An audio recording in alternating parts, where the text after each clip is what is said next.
কিন্তু তারা মানলো না। না মানার কারণে আল্লাহ তাআলা বিরাট এক গজব দিলেন। কি গজব দিলেন? হযরত জিবরাইল আলাইহিস সালামকে আল্লাহ পাঠাইলেন। জিবরাইল আলাইহিস সালাম তাদের শহরটা দইরা উল্টাইয়া আসমানও নিয়ে আছাড় দিয়া ফেলাইছে। কোথায় নিয়ে ফেলাইছে? আসমানও নিয়ে আছাড় দিয়া ফেলাইছে। এই জায়গাটা একটা সাগর হয়ে গেছে গা। এই সাগরটার মধ্যে কোনো মাছ বাঁচে না, কিচ্ছু আছে না। মানুষ গোসল করলেও রোগ হয়ে যায়। এই সাগরটা এখনো আছে, এটার জর্দানে আছে। এটার নাম হলো মরু সাগর, মৃত্যু সাগর। কি নাম? মরু সাগর, মৃত্যু সাগর। আল্লাহ রাব্বুল আলামিন এই গজব দিয়া মানুষকে কি করলো?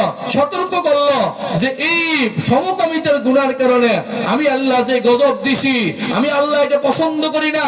এখনো যদি তোমরা জিনা ব্যভিচার বন্ধ না করো, তাহলে আমি এর চেয়ে আরো বড় গজব দিয়া ধ্বংস করে দেব। ঠিক কি ঠিক না? ঠিক কি ঠিক না? ধ্বংস করে দেব। তো বলতেছিলাম যে আল্লাহ তাআলা আমাদের জন্য পর্দা পুশিদা ফরজ করে দিয়েছেন। আমাদের মা বোনদেরকে বলবো, আপনাদের জন্য